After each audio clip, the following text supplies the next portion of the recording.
Hey, everybody, and welcome to A Balanced Life with Dr. Jacquie. I am so excited about the conversation that we're going to have today. Let me tell you, in a society where oftentimes we see people are mean, rude, they diss other people, they're disrespectful, they have no regard for serving and helping others. Today, our conversation is going to lend us to the opportunity to really lay out what it looks like to have this heart of service. You guys know what that means, whether you're volunteering, spending time, working with other people, giving unto others yourself, those things that you would like to receive.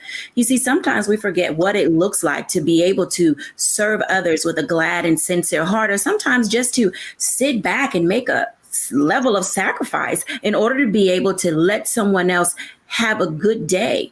You know, it's very easy for us to be mean. It's very easy to be negative because it doesn't require any work. So however you get up in the morning, however you're feeling, sometimes we have the tendency to bring that into our day. In our discussion today, we're going to talk about what it looks like to teach service to others. It's a part of being able to live a balanced life. It's about being able to look beyond yourself and to find this way in which we can engage with other people that allows them to feel as if they are valued, that they are needed, and that they are loved. I'm excited to invite our guests in today, Dr. Tierney, Charlotte Avery, Stacey Owens, and Pastor JT, as we really do open up this Pandora's box and talk about, believe it or not, a generation that is missing what it means to live a life of servitude. Hey, everybody.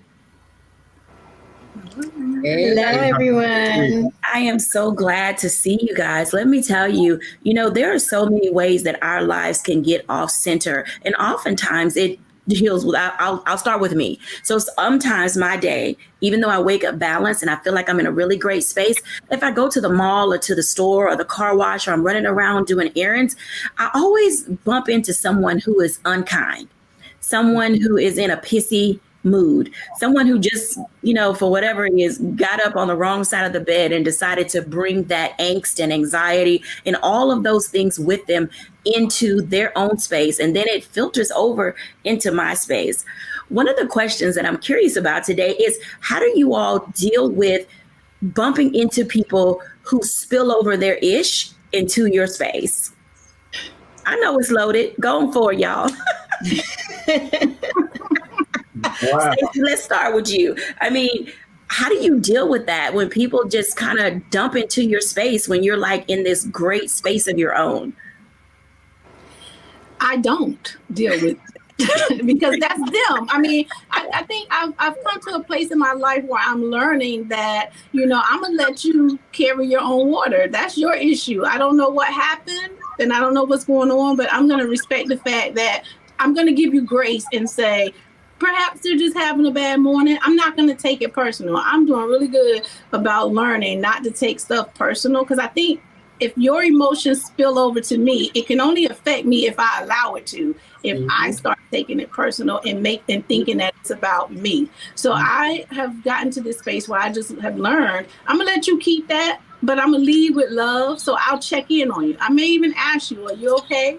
How you doing today? Is anything going on you want to talk about? But other than that, I'm not going to let you make my day bad because your day is bad. No, I just don't.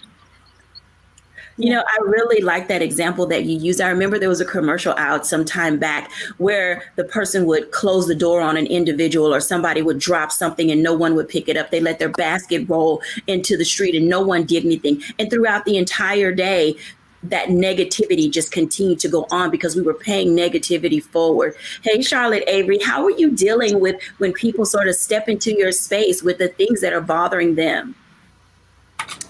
Well, I try to not take things personal, especially when I absolutely know it has nothing to do with me, right? And I try to recognize, that everybody has their, like Stacey said, everybody has their own issues and things of that nature.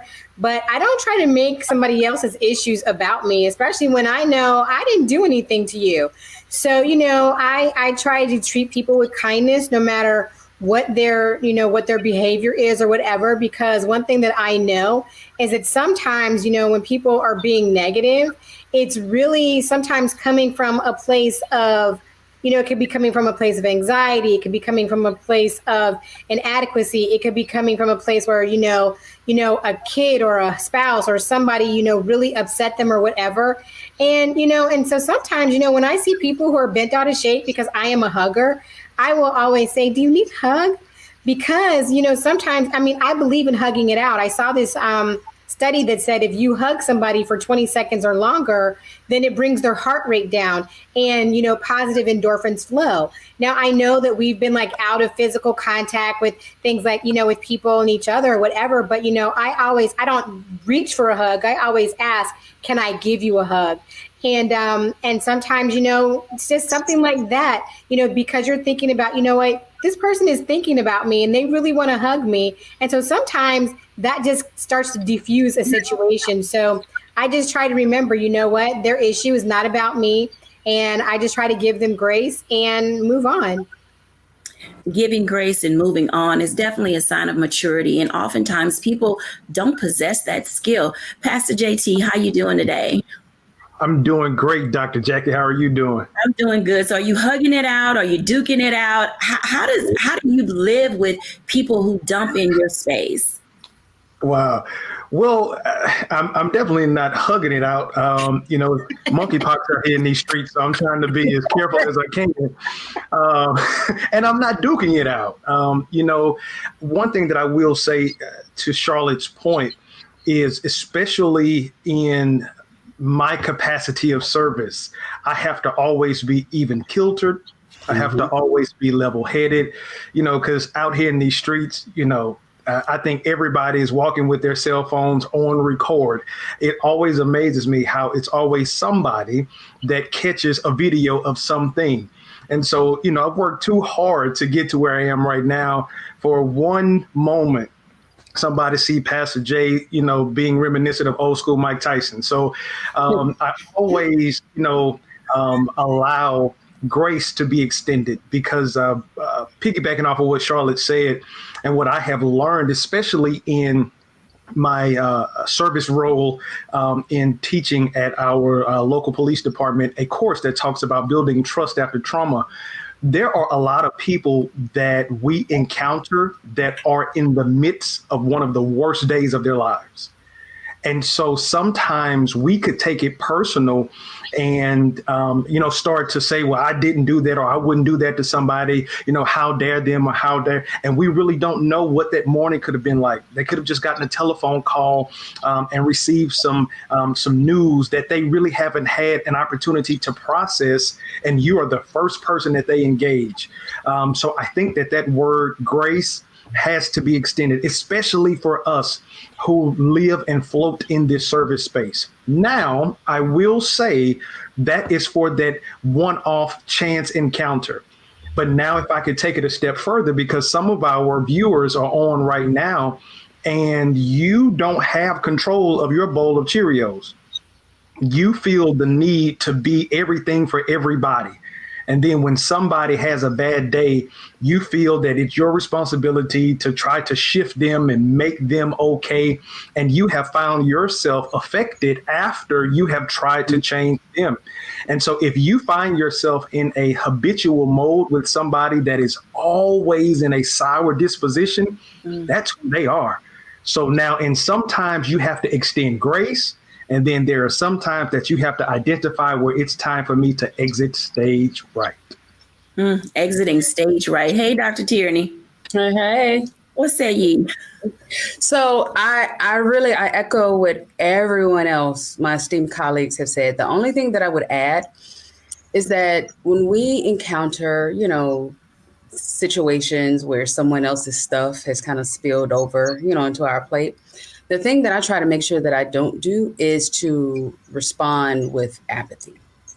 Sometimes it's not that we're, duking it out or that we're doing it. Sometimes it's just the, okay, that can just make a person feel small and unseen. And, and so I try to make sure that absolutely that I'm not getting into the sandbox with them with the negativity, but also that I'm not just being apathetic where I'm just looking right through them and I don't see them, taking that moment to make myself available, even if something that they said was really left field. You know, I give up my right to be right so that I could extend love, grace, you know, to that person. So sometimes it comes down to, it really comes down to offense. You know, am I in that moment going to be offended and then become apathetic and not see that person, not see maybe what God is calling me to do or to be in that person's life at that moment? You know, and that's not always, like my brother, Pastor JC, just said,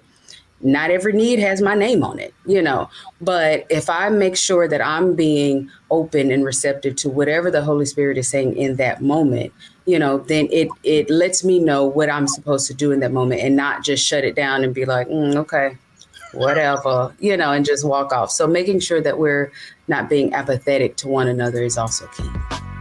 Thank you, everyone, for sharing, because I believe it really does set the tone for how we engage in helping people keep balance when we're trying to teach this attitude related to service. As you can tell, all of our guests today have their own view and perspective, but they come from a place of grace, a place of love, a place of being able to really identify how you work with other people, even in the midst of what people don't understand needs to be done. When we come back after the break, we're going to talk about the golden rule. Most of you have heard this one before. Do unto others as you would have them do unto you, when we're back after the break.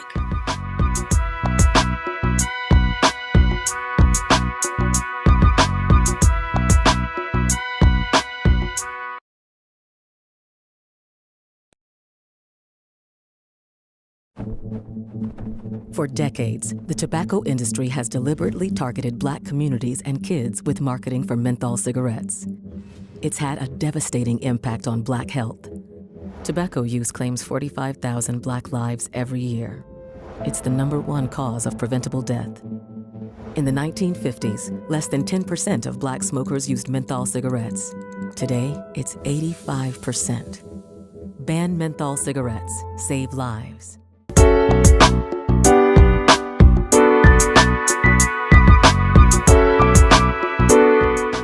Welcome back, everyone, to A Balanced Life. You know, when we talk about what it means to have a heart of service and being able to lend aid to other people, we've all been taught in some way, shape, form, or fashion the golden rule: do unto others as you would have them do unto you. Now, you know, as we're thinking about these things, some of you may have even heard the phrase that was coined by Confucius: whatever you do not wish to yourself, extend not to others. And then Epicurus also said, neither to harm nor be harmed. So each and every day, as we think about how we're leading and guiding and stepping out into the world, there are some things that really do need to be discussed, because there's a generation of people and we've all run into them. So, you know, in this time and space where we're discovering and learning how to live a balanced life and we're out here getting back into the world, there's a way in which we should move and come into it. I want to talk to our guests just for a second about what does it look like to have an attitude of service? When do you know is the right time to serve other people, to do for another person without getting yourself caught up and trapped? It's often difficult and hard to do. Hey, Charlotte Avery. I want to talk to Charlotte for just a few moments, because with 7 little people and how this looks for you in your life, how are you guiding not just yourself and your husband and your children, but the world in which they live? How are you teaching them the golden rule and to be in that space of having a servant's heart? Well, one of the lessons that we've always taught our children is you reap what you sow. And so, you know, I mean, and they know it, you know, and they also know that there are penalties and rewards for the decisions and the choices that you make. That also extends into how you treat other people, and how you give to other people. We have always taught our children what it means to be givers. And, you know, so talking about being safe in service and things of that nature, you know, one of my children is, I mean, she is an empath. She's an empathic person, like to the bone. Like she feels everything. She feels everybody's emotions and things of that nature. And sometimes she can get so caught up in other people's stuff that she forgets how to protect herself. And so, you know, we've had to teach her, listen, you can't save everybody. It's fine to be a listening ear, but some people, you have to know the difference in people who are dumping and who are takers versus people who are reciprocal givers. Mm-hmm. And so, that's hard to teach children sometimes, until their feelings get really hurt, right? And so, for us though, we try to model, we have always tried to model what serving other people looks like. So for our children, it's not just, the fact of what we're teaching them to do, because, as a family, we do community service projects together, whether it's packing bags for the homeless, whether it's boxing toys for kids in other countries during Christmas time or whatever. Those are things that we do together. But when our children weren't old enough to do those things, they saw what my husband and I were doing, as far as helping other people, whether it was leaving more than enough money for a tip, or seeing somebody out on the street who, was asking for, can you put gas in my car? Can you give me money for gas if we're at the gas station? Well, in being wise, we're like, okay, well, we can't give you money for gas, but we don't mind helping put gas in your car.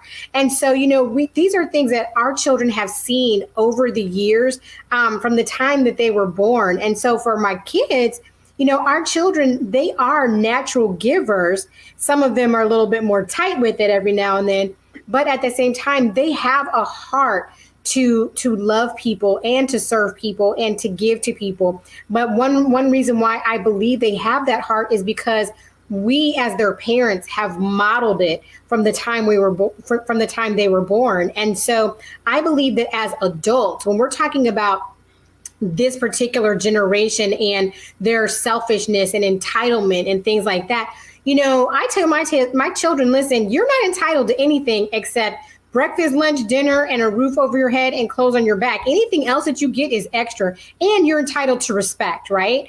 And so, I just think that as adults, if we're not modeling what it means to give and serve, then our children are not going to model, or they're not even going to show what it is to serve. They're not going to want to be givers, because we are raising a generation of entitled, manipulative takers. And I think in order for us not to do that, we have to model it, and we can't just start modeling it when they're 10 and when they're 15 and they're getting ready to go out of our house. We have to show them what it is to model that when they're 2, when they're 3, when they're 4, and let that carry and be with them, throughout the years of their lives.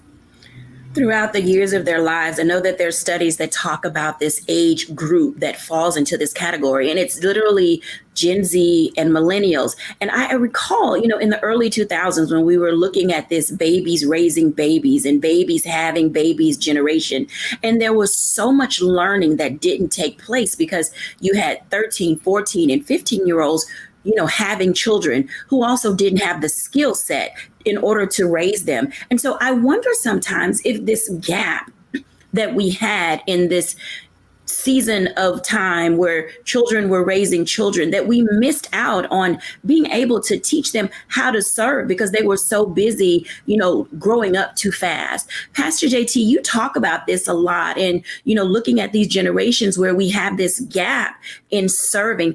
How do you see that playing out? And what are some words of, wisdom that you can provide for us, or tips related to helping people rediscover having a heart of servitude? That's a great question, Dr. Jacquie. One of the things that I will say, just kind of piggybacking off of what Charlotte said, just want to pull on one point she said about being the model. We are our children's first role models. There was a point that Charles Barkley, of all people, said that really got him in a lot of hot water, but I agree with him 110%. He said that, I'm not your child's role model. And I think that this was, people talking about the way he was acting and the way that he was perceived in some of the situations that he was in his NBA career. And he said, this is my job. I get paid to play basketball. I'm not paid to be a role model. He said that the people in the house are supposed to be the role models. And it really resonated with me because I honestly believe that a lot of people look outside of the home for the training, for the discipline, for the role model that should be in the house. But now going back to your point about this generation, and I'm always pointing back to this generation because the shift happened like around the late 70s going into the 80s, and so much happened during that time. One of the groups that benefited well from the Civil Rights Act were women. Women were able now to be acclimated in society. They were able to go after jobs that once were relegated just for men, and specifically men of other ethnic backgrounds. And so then when you start seeing the mother outside of the house, and then we start to see that the fathers were not in the home, many of the fathers kind of got caught up in that, crack epidemic. Either they were on drugs or they were selling drugs. And either way, we were losing so many of our men through mass incarceration. And then now the mother has the responsibility of having to try to be the provider of the home, that nurturer that is in the home, that was in the 70s and the 60s and the 50s, that made the home, was the homemaker. That picture of service was void. So now all I see is mama getting up in the morning, going to work, maybe dropping me off at school, then coming back home at night. And then I really didn't have any type of time with the person that really was there to nurture me and prepare me and to show me what a life looked like and what service looked like. So now you have these children that were born in the 80s, and this is what they saw. This is what was modeled in front of them. These are the people that you're speaking of, Dr. Jacquie, that in the 80s, in 2000, turned 20. Mm-hmm. So now in 2022, that person that was 20 is now 42. So now this person that is 42, they have a 5-year-old, a 10-year-old that's in our school system now. And interestingly enough, we have parents who are competing with their children to be famous on social media and not spending time investing and modeling in them the way that they should go. Speaking of the way that they should go, scripture says, train up a child in the way that they should go. And when they get old, they will not depart from it. But this is the thing. We always look at that scripture in a positive way, but we can negatively train our children. We're not training them up, we're training them down. And so now we are in a space in time where we are not living by the golden rule, where we are doing unto others as we would want others to do unto us. We have flipped that golden rule and we've made the golden rule dirty. Now we're talking about matching energy. But I want to let somebody know, in this whole field of matching energy, man, you can't clean dirt with dirt. At some point, there has to be the Michelle Obama persona, that when they go low, we go high. When they go low, we're not trying to go to the basement.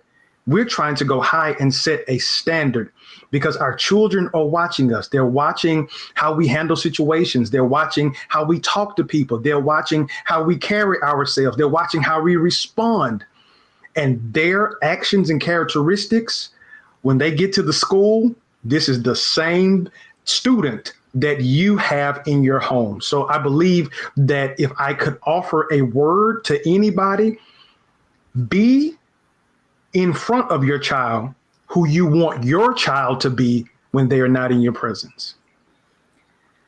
So I'm going to let y'all take a pause there and then really catch what Pastor JD said, because I know some of y'all were listening like, is he saying that we should go back to being homemakers, that we should stop working? Should we do things that, I'm telling y'all, Pastor JT was not trying to make y'all feel guilty about working outside of the home, but he does bring a very valid point that we as a society do not have the luxury of running here and there and being all over the place and missing moments to expose our kids to what it means to have a servant attitude and a servant heart, even pointing out opportunities and times for them to be able to serve. When we come back after the break, we're going to talk about exposure. How do you get it? What does it look like? And how do you provide opportunities for your children, yourself, your young adult to be engaged, not only at home, at church, and in the community, but also to be service to themselves? When we're back after the break.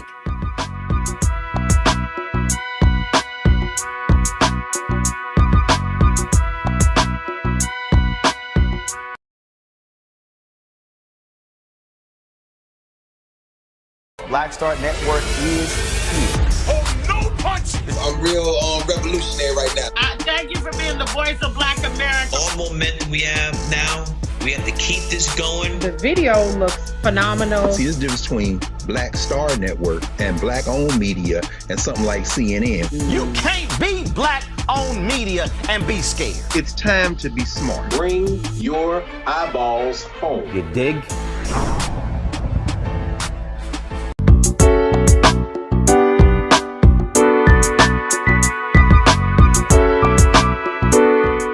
Welcome back, everyone, to A Balanced Life. As you can tell, learning and discovering how to have a servant's heart, getting out and helping other people, discovering where and how to volunteer isn't always easy, because there are times when it can take a toll on us, because a lot of us wear our emotions and our feelings on our sleeve, and we feel a certain kind of way when we see people in need. But then there are others are just so cold and so hard and so distant from everything that is happening in their own lives that they can literally just walk by a starving person. They can walk by an individual who doesn't have on shoes. They literally cannot see because of their own situation and circumstance that they missed an opportunity to step into another's life and render aid. I want to talk to Dr. Tierney as well as Stacey Owens about what it looks like to move in the spaces that we have now, emerging from this pandemic, allowing ourselves to create a culture within our community and the other spaces where we live to really show how to lead from a place of service. Hey, Dr. T and Stacey, how you doing? Hey, doing well. Let me tell you, Dr. Tierney, a lot of what you do related to teaching people how to level up really means getting out of their own way and finding opportunity to serve other people. Talk to us a little bit about what it looks like when we say exposure matters. Where do people find time and space to be able to serve when they find themselves living such busy lives? Mm-hmm, mm-hmm. So this is where the conversation of boundaries really comes into play. So when we're talking about where to serve, how to serve, I mean, there's opportunities all around us, from right in our own home, right in our own schools, right in our own families, right in our own neighborhoods, into the different communities and regional and in our global society. So it's not really hard to find the place. But if you haven't done your internal work, if you, as you stated, you're running around like a chicken with your head cut off and you're stressed and anxious all the time, then it's going to be hard for you to think about serving someone else when you feel like you're drowning, So this is where that conversation of boundaries comes in. Remember, boundaries are about us, our goals, what we need in order for us to be okay. It's not barriers where we make it about the other person. Now, the reason why boundaries is so important here when we're talking about service, because boundaries is what makes the difference between service and selfishness. Sometimes we can get in a place where it's all about me. It's all about what's going on in my life. It's all about what time I have or don't have, or how much money I have and don't have, and what I ain't nobody got time for that, or, whatever that thing is. That's where we may slip into selfishness, where we're not serving anybody but our own self-interest. But when we're talking about service and really serving others, this is where, okay, if I have my boundary set, I know what it is that I need. I know, what my time allotments are. I know what my financial responsibilities and priorities are. Then we can live in that margin. We have extra room in our lives to where we can be of service, to others. Boundaries also keep us from, again, as Pastor GT mentioned, constantly running to everybody else's aid. To where we're not taking care of ourselves. So then we become the chicken with our head cut off, because we're taking care of everybody else's needs and we're not tending to our own needs. So when you have really set your boundaries in place, when you have worked with your coach and your therapist to work through your things, then that makes it easier for you to see the abundance of places to serve that are all around you. And again, it doesn't have to be something hard. It can be with your church. It can be with your social organization. It can be with a local community organization or with your school, but it can also be right in your own home. It can be as big as doing a charitable drive, or you join several organizations together, but it can also be just as small as you being in the grocery store and seeing someone, struggling and saying, hey, how are you doing, today? So sometimes we make it so big that we end up doing nothing because we feel like we can't make a dent in all of the need that's out there. But it's really very, very simple. It's very, very small. And the opportunities are all around us if we would just do our internal work, take care of the things that we need to, so then we can see all of the need that is around us. It is being able to see, you bring up a very valid point related to that. I recall being in a grocery store not too long ago, and there was a lady, I'm 5'5", so she may have been like 5 feet tall. And she was just looking at various things. And I, the courtesy of it all, asking, are you trying to reach something? Are you looking for something, specific? And she said, I was waiting for someone who worked here, to come by so they could reach something on a top shelf. I had to stretch my arm a little bit, but I reached and got it for her. And I think that sometimes, like you said, it is the simple things. It's being aware of what another may need and not being so busy in your own thing that you miss moments to offer aid to another person. Now, Stacey, you work with children and adults, and in your space, how are children learning to be of service to others? So I think for children, when we come into this world, we come in as takers. Your first few years of life is all about me. So with the kids, and Pastor JT told you, when the mothers are out, the nurturer is gone. So you have in children those gaps of those warm demeanors, just knowing and understanding what kindness and what love and what all that looks like and feels like.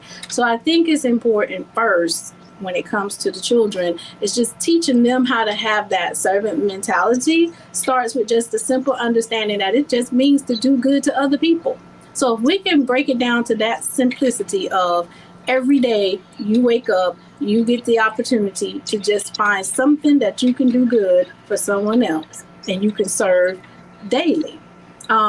Kindness is that foundation for servitude. So with kids, we have to teach them just how to be kind to themselves and then how to be kind to others. And then that starts teaching them how to see and use empathy. So if we can fill in those gaps that were missing from our parent or our mother or the nurturer not being in the home, that just starts with that internal work that Dr. Tierney was talking about. Start that with kids first.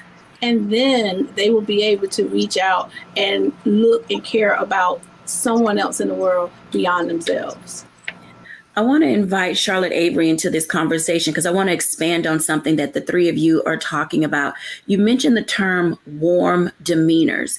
And then sometimes our children are in this space of being so loving and so caring that their heart literally breaks. As women who work with young people, how do you help a child? I know the term that you used was boundaries, but I want to go just a little bit deeper when it comes to children. How do you help them separate their feelings so that they're not overly impacted? Because I know at young ages, they don't have the coping skills that are necessary in order to define, if you will, the thing that really bothers them and the words to use.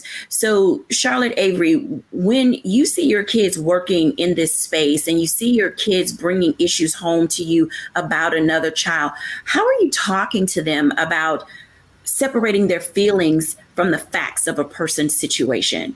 Mm-hmm. Just in what you just said, the feelings versus the facts. Because sometimes a lot of, especially when you're dealing with young people, and really more so, I have 4 girls and 3 boys, and I see this more in my girls than I do with my boys. But, girls, and, we can get really caught up in our feelings, our emotions or whatever. And so I always have to ask my children when they're dealing with certain things, I'm like, okay, is what you're feeling really true? Is it really a true feeling? And how did we get there? How did we get from this situation?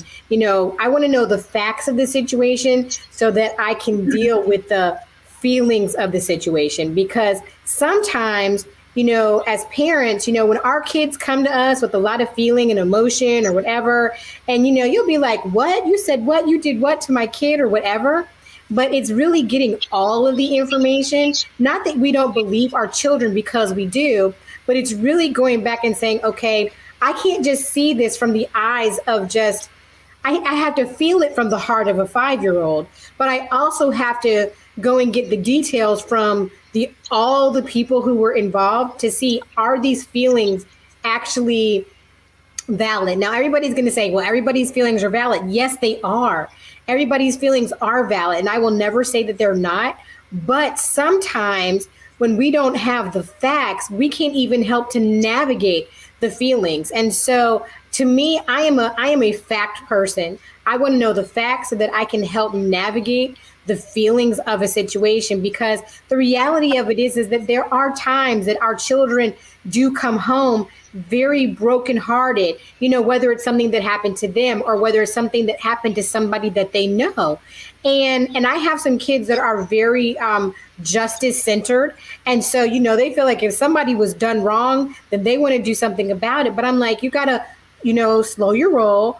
And I have to model, and I've modeled this for my children, because my children will come home, they'll tell me something, and before I jump and go to school, I'm getting all of the information in writing and all kinds of other things. And so I think it's, it goes back to the modeling, but it also goes back to really getting to the facts of the situation and also dealing with the situation to see, are these feelings really valid? Are they not valid, but are they true? Is what you're feeling, and here's the other thing, are these feelings really about you? Because sometimes, your peers and other people will use you as a dumping ground. And 1 minute you were all up high, and now somebody's told you a situation and now you're all down low. And so, like Dr. Tierney said, it's teaching your children boundaries, about their emotions and other people and all the different things. And so, I just try to be careful when it comes to the facts and the feelings, because they're not always the same. Facts and feelings. When we come back after the break, I want to talk about my 5 C's to serving and how it relates to living a balanced life. So I want you to write these down real quick. Communication, courtesy, common sense, commitment, and compassion. Communication, courtesy, common sense, commitment, and compassion. When we're back after the break, I'm going to talk to our guests about which of these 5 words matters most to them and why. You see, each of us has our own way and space in which we deal with the world and how we want the world to deal with us. When we're back after the break.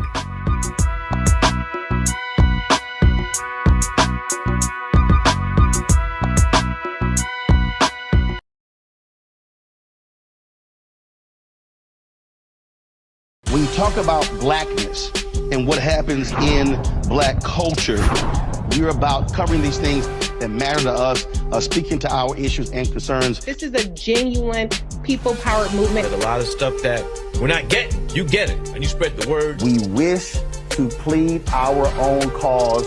Too long have others spoken for us. We cannot tell our own story if we can't pay for it. This is about covering us. Invest in Black-owned media. Your dollars matter. We don't have to keep asking them to cover our stuff. So please support us in what we do, folks. We want to hit 2,000 people, $50 this month, raise $100,000. We're behind 100,000, so we want to hit that. Y'all money makes this possible. Checks and money orders go to P.O. Box 57196, Washington, D.C. 20037-0196. The Cash App is $RM Unfiltered. PayPal is R Martin Unfiltered. Venmo is RM Unfiltered. Zelle is Roland at RolandSMartin.com.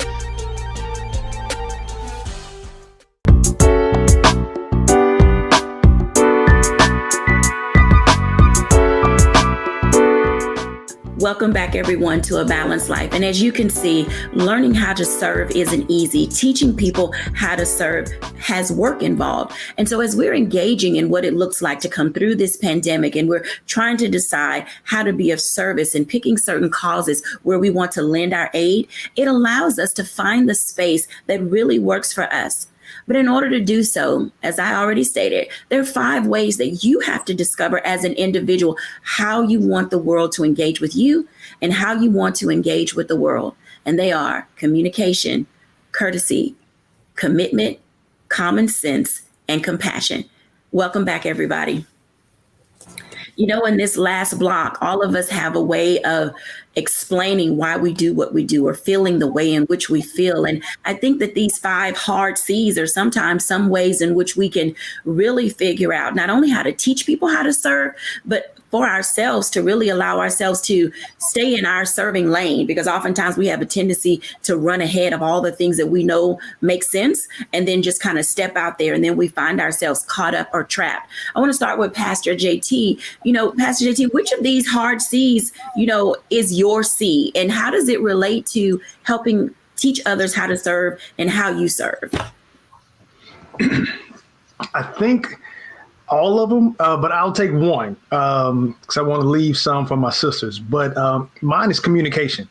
And my brother in the 80s, he told me communication rules the nation. Now, he was training his little brother on something totally different.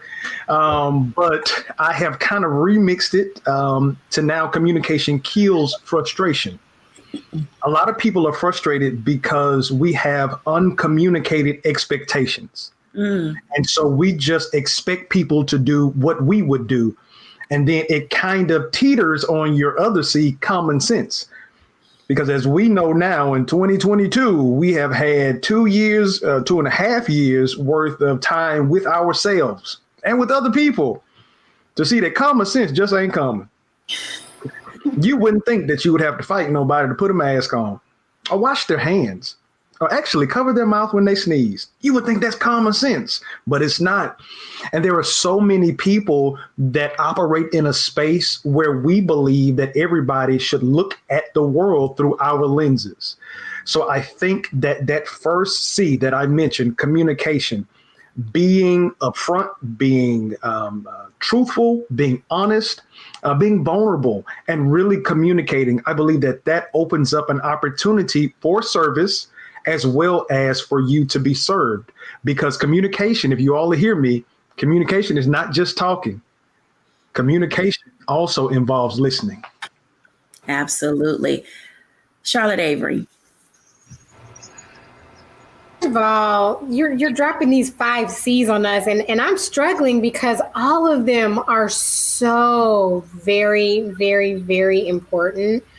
I will piggyback off of what Pastor JT said, though. When I wrote the 40-day tone of voice tone down, it was because I had a communication deficit. I literally had a communication problem. And so, but the thing is that it wasn't just communication. It was sometimes my level of compassion or the lack thereof.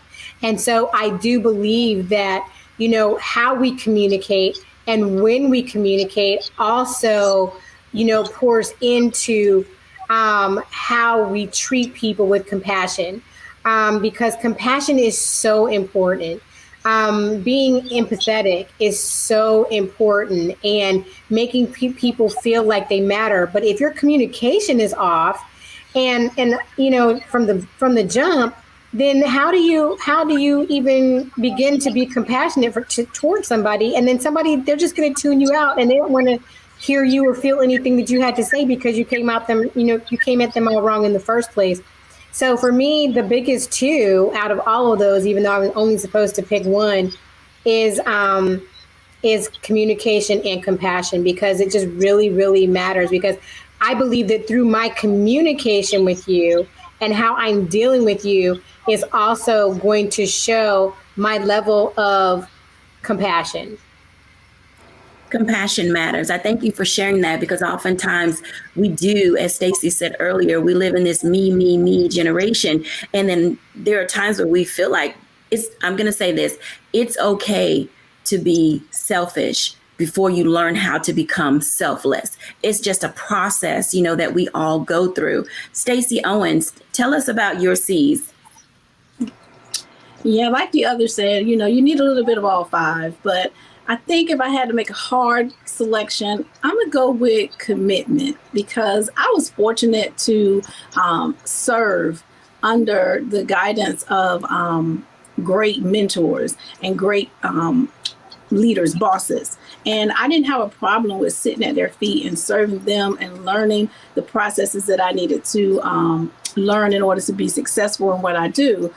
But from that, when you become a person who serves people on a daily basis, you can become overwhelmed because people know that you're giving all the time. So they sort of look to you to be that person that's always there to give them advice or give them something, right? So I've learned that I need to have that commitment and learn how to commit to the things that I can commit to. And if I can't commit to it and give it my all, then I have to learn how to say no. And so that's where I have to use my common sense a little bit, because you got to have a discernment when you are a servant so that you can discern when people are now trying to take advantage of your giving heart. Taking advantage of your giving heart. I think that may be one of the reasons why so many people don't serve, because, they think or mistake our kindness for weakness. And, that's a whole nother conversation, for another day. And I get it. A lot of you are out there saying, I tried to serve. I wanted to lend myself to a cause, but I was really good at what I did. And people started taking advantage of me, and I felt abused, and my gift was mistreated. And, those are all valid feelings. And it does lead to burnout because we keep trying over and over and over again, for people to see us for who we are and what we bring to the table without taking advantage of us. And our kids see our parents being abused, and they see individuals taking advantage because they're always running to someone else's aid, but they're never getting anything in return. And our kids watch us as adults suffer at the hands of doing good. And so I get why young people are saying, I'm out. I don't want to do it. But there's so much value and reward in being able to give to other people. Dr. Tierney, what say ye? What are your C's? Ma'am, you just said it. I mean, literally, you just said exactly where I was going to go with it, that my C was the common sense, because we're in this space where people don't see the value in serving for all the reasons that you literally just said. And so I kind of landed, of course, the compassion piece, since we were picking two, since my other esteemed colleagues picked two, I'm going to pick my two.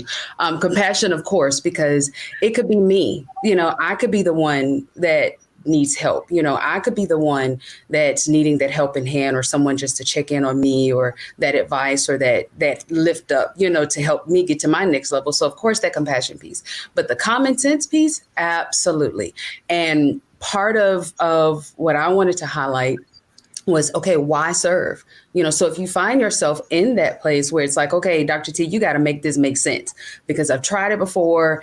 It doesn't, it hasn't worked. I was abused. This is where that common sense comes in, because when we serve, I mean, if you find yourself in a woe is me, place, the quickest way to get out of that woe is me place, serve.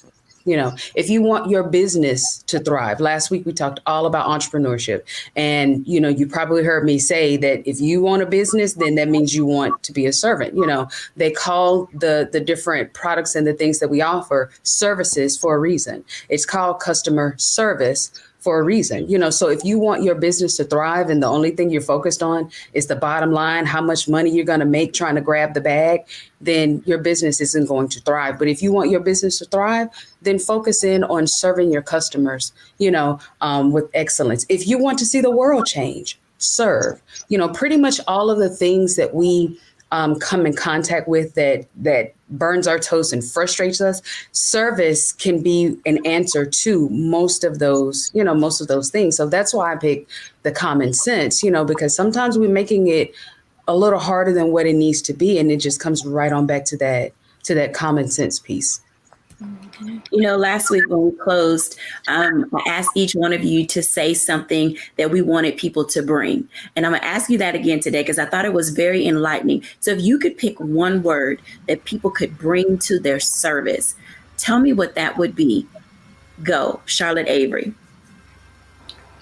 Definitely compassion. Bring compassion with you, because there are so many people who are in need, and everybody doesn't have it like you have it. So, bring compassion and be willing to put yourself in somebody else's shoes. Bring compassion. Stacy. Bring joy. If you're going to help someone, joy is already within us and we have the control over it. So shine that light into others. And if you don't already have that joy, then think about the reward that you want to get from serving and make sure it's an internal reward and not something external, because you won't survive if you're just dependent upon the external rewards. That's right. Pastor JT. I'd say bring grace, because you never know when you may be on the other side and need the service that you are attempting to give to somebody given to you. So bring grace. And Dr. Tierney. Humility. To whom much is given, much is required. Jesus came and served, and ain't none of us better than Jesus. So humility. There you have it. When we come back after the break, I'll give mine in our reflection when we return.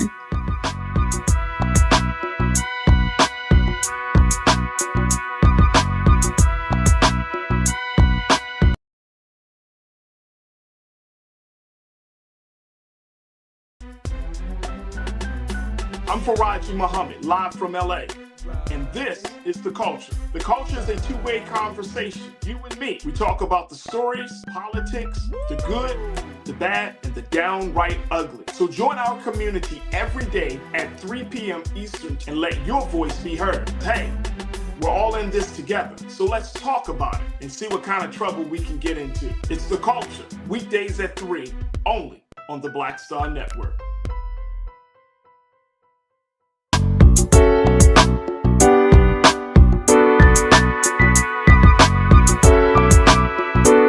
Welcome back, everyone, to A Balanced Life. And as you can see, learning, discovering, displaying how to live a balanced life is not easy. But one of the things that we can do in that process is using our servant's heart. Having a servant's heart is something that is learned. We definitely can teach it to our children. We ourselves can learn it. I will say that the one thing that I would say to bring is courtesy. Let me tell you, courtesy is really the lowest hanging fruit that you can pick from the servanthood tree. Being kind, being nice, offering a hand, opening a door, pulling out a chair, reaching for the grocery bag, closing your door when you see other people trying to get in their car if they're parked next to you. There are so many ways in which we can show courtesy to others. It's a mindset. It's an attitude. It's something that lives inside of you. All you have to do is pull it out. So as we're thinking about training up this next generation as we move through this pandemic, some of the things that we should be able to see is young people saying, please, thank you, yes, ma'am, no, ma'am. The days of and what and yelling out should be a thing of the past. Let us get back to that place where we are teaching those things that are family values, that are community values, that which relates to how we become a whole and wholesome society.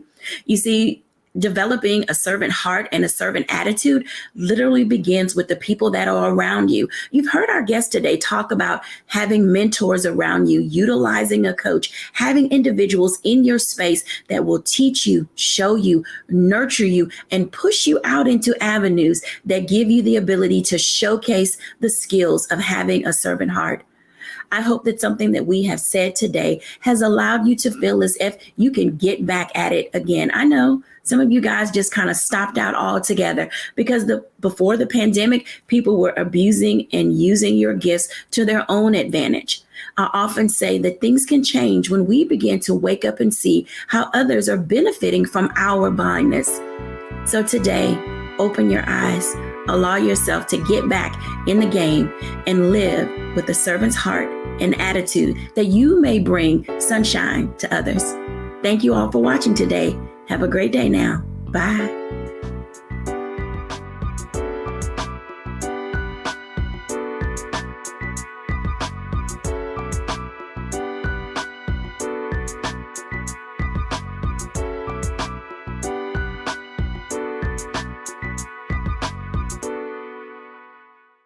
When we invest in ourselves, we all shine. Together, we are Black beyond measure. Hatred on the streets, a horrific scene, a white nationalist rally that descended into deadly violence. White people are losing their damn minds. It's an angry pro-Trump mob stormed the U.S. Capitol. We've seen We're about to see the rise of what I call white minority resistance. We have seen white folks in this country who simply cannot tolerate black folks voting. I think what we're seeing is the inevitable result of violent denial. This is part of American history. Every time that people of color have made progress, whether real or symbolic, there has been what Carol Anderson at Emory University calls white rage as a backlash. This is the rise of the Proud Boys and the Boogaloo Boys. America, there's going to be more of this. Here's all the Proud Boys, guys. This country is getting increasingly racist in its behaviors and its attitudes because of the fear of white people. The fear that they're taking our jobs, they're taking our resources, they're taking our women. This is white fear.